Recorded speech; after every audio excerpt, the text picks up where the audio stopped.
Sometimes we make incorrect decisions and begin to feel an itching sensation in the back of our neck, and an annoying feeling that something is not quite right. When we break up with someone, we tend to think a lot about it. 1. Work your emotions logically. I cannot emphasize how important it is that you have absolute certainty that you want your ex to return. The last thing you want is to be with your ex again, only to realize that the initial reasons to end the relationship were completely valid, thus breaking the heart of your ex again. So I implore you to think a bit and honestly. You should take some time to evaluate your reasons for wanting your ex back, independently, but especially if it was you who ended the relationship. The most important thing is that you need to take some time to learn to love yourself. Your ex may well end up breaking the gap, but you have to respect it. We all want to be the best a person has ever had, and to live in his memory as the pinnacle of his happiness. But that simply cannot be. If you decide to let your ex go, let him go completely, without conditions. 2. Social expectations. We, as people, face many expectations of society. What I want to talk about is the expectation of society that we should get married and have children. Although this is changing, people assume that these are the main steps in a person's life, and more so if they are women.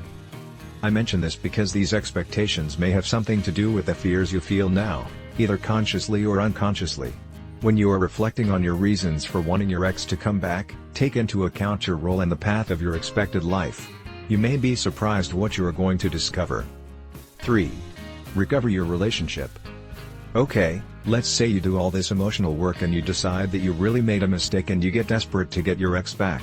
Fortunately, the steps are quite similar to the normal process of recovering an ex or an ex. No contact, therefore, you know that contact and self-improvement are an important, if not the most important, part of the process. This is also true if you were the one who ended the relationship. Not only should you take the time to consider whether ending the relationship is the right decision, but you should also give your ex space. Make some changes in your life. Even if you were the one who finished things, I am sure that your ex had his complaints about you and the relationship. Start working on some of those points so that when you start building a good relationship, your ex can see how much you've changed. Building confidence. I am not sure what the circumstances of your separation were.